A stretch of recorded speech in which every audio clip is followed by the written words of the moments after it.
कहानी की शुरुआत थाईलैंड से होती है, जहां कुछ दिन पहले आए भयानक तूफान ने कई इलाकों को तबाह कर दिया है। इसी दौरान 5 कॉलेज दोस्त सैरा, मैक्स, जेम्स, ग्रेग और एड्रियन ग्रेजुएशन पूरा होने की खुशी मनाने के लिए थाईलैंड ट्रिप पर आते हैं। शुरुआत में इन्हें बोट नहीं मिलती, लेकिन मैक्स अपनी बातों से बोट वाले को मना लेती है। सभी दोस्त समुद्र में घूमते हैं, फोटो खींचते हैं और खूब मस्ती करते हैं। इसी दौरान मैक्स बताती है कि उसे लॉस एंजलिस में नई नौकरी मिल गई है, जबकि सैरा न्यूयॉर्क में अपनी नई जिंदगी शुरू करना चाहती है। दोनों के बीच हल्का मतभेद होता है, लेकिन आखिर में वे फिर वही वादा दोहराती हैं, हम दोनों आखिरी सांस तक साथ रहेंगे। कुछ देर बाद सभी की लापरवाही की वजह से सैरा समुद्र में अकेली छूट जाती है और उस पर जेलीफिश हमला कर देती है। दोस्त उसे वापस तो ले आते हैं, लेकिन सैरा इस बात से बहुत आहत होती है कि सब उसे भूल गए थे। रात में बीच पर बैठे हुए सैरा बताती है कि उसके पिता की मौत हो चुकी है और वे भी कभी थाईलैंड आए थे। उन्हीं की याद में वह यह सफर पूरा करना चाहती है। तभी मैक्स अगले दिन द डेविल्स माउथ नाम की रहस्यमयी गुफा में जाने का प्लान बनाती है। अगली सुबह सभी एक अनुभवी गाइड वॉट के साथ गुफा तक पहुंचते हैं।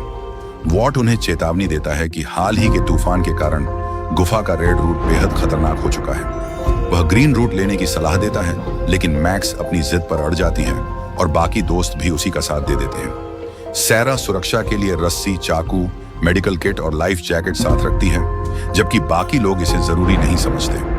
गुफा के अंदर शुरुआत में सब कुछ बेहद खूबसूरत लगता है। नीला पानी, संकरी सुरंगें और चमगादड़ों से भरी विशाल गुफाएं सभी को रोमांचित कर देती हैं। लेकिन धीरे धीरे माहौल बदलने लगता है। सैरा को पानी में एक ईल दिखाई देती है, जबकि गाइड कहता है कि यहाँ ईल हो ही नहीं सकती। आगे उन्हें इंसानी कंकालों वाली गुफा मिलती है।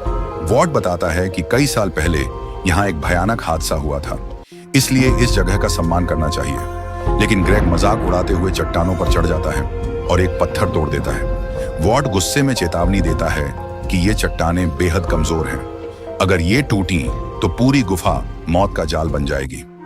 आगे बढ़ते हुए सभी को मरी हुई मछलियां और एक मरी हुई ईल दिखाई देती है। अब सैरा को यकीन होने लगता है कि इस गुफा में कुछ बहुत खतरनाक मौजूद है। इसी बीच एड्रियन का पैर कट जाता है और उससे खून बहने लगता है।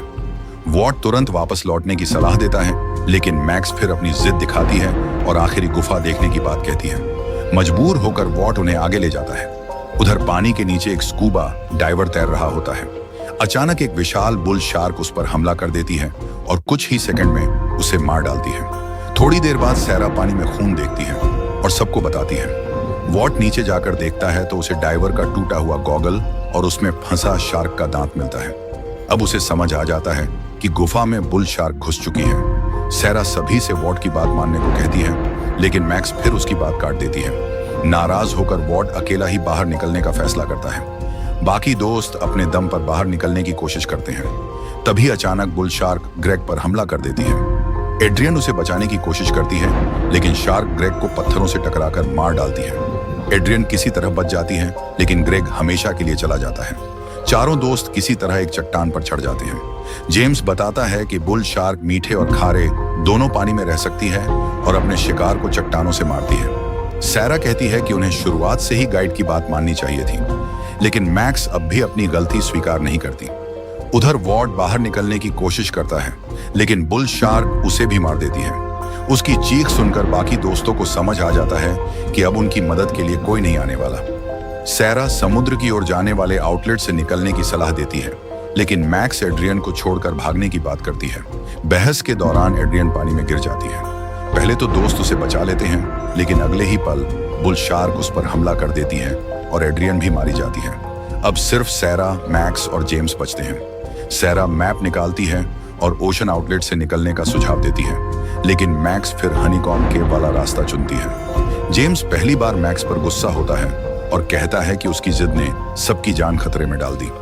तीनों आगे बढ़ते हैं। रास्ते में एक चट्टान टूट जाती है और पीछे का रास्ता हमेशा के लिए बंद हो जाता है। किसी तरह वे एक संकरी अंडर वाटर सुरंग पार करते हैं। इसी दौरान सैरा का घुटना घायल हो जाता है और खून की गंध सूंघकर शार्क फिर उनका पीछा करती है। किसी तरह वे एक छोटे सुराख तक पहुंचते हैं। सैरा और मैक्स बाहर निकल जाती हैं, लेकिन जेम्स उसी सुराख में फंस जाता है। दोनों उसे निकालने की पूरी कोशिश करती हैं, लेकिन असफल रहती हैं। जेम्स मुस्कुराकर मैक्स से आखिरी बार आई लव यू कहता है और दोनों को आगे बढ़ जाने का इशारा करता है। कुछ ही पलों बाद जेम्स वहीं दम तोड़ देता है। अब गुफा में सिर्फ सैरा और मैक्स बची हैं।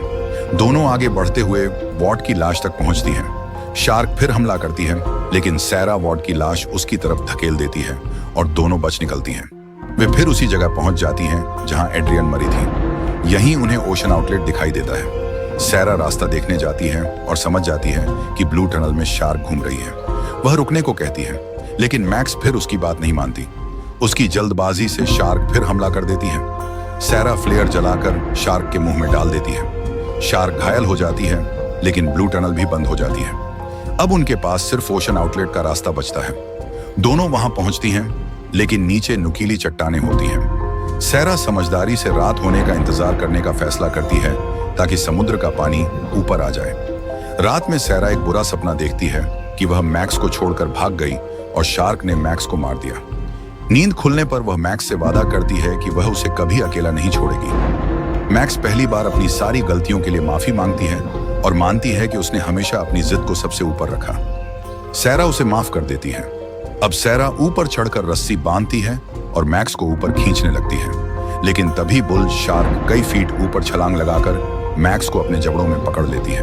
अगर सैरा रस्सी नहीं काटती तो वह भी मर जाती। आंखों में आंसू लिए वह रस्सी काट देती है और मैक्स हमेशा के लिए शार्क का शिकार बन जाती है।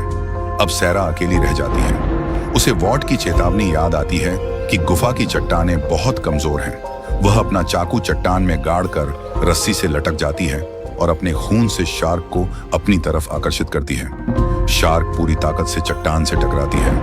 एक बार, दूसरी बार और तीसरी बार। आखिरकार विशाल चट्टान टूटकर सीधे शार्क के ऊपर गिर जाती है। इस बार बुल शार्क हमेशा के लिए मर जाती है, लेकिन टूटती चट्टान का एक पत्थर सैरा के सिर पर भी लगता है और वह बेहोश हो जाती है। कुछ देर बाद जब उसे होश आता है तो वह देखती है कि चट्टान टूटने से बाहर निकलने का नया रास्ता बन चुका है। वह लड़खड़ाते हुए बाहर आती है। सामने खुला समुद्र, नीला आसमान और किनारे पर खड़ी नाव देखकर उसकी आंखों में आंसू आ जाते हैं। वह मौत की उस गुफा से जिंदा तो बाहर निकल आती है, लेकिन इसकी कीमत उसे अपने सभी दोस्तों को खोकर चुकानी पड़ती है। यहीं पर द डेविल्स माउथ की दर्दनाक और रोमांचक कहानी समाप्त होती है। उम्मीद है ये कहानी आपको बेहद पसंद आई हो, तो चैनल को लाइक, कमेंट और सब्सक्राइब करना ना भूलें। धन्यवाद।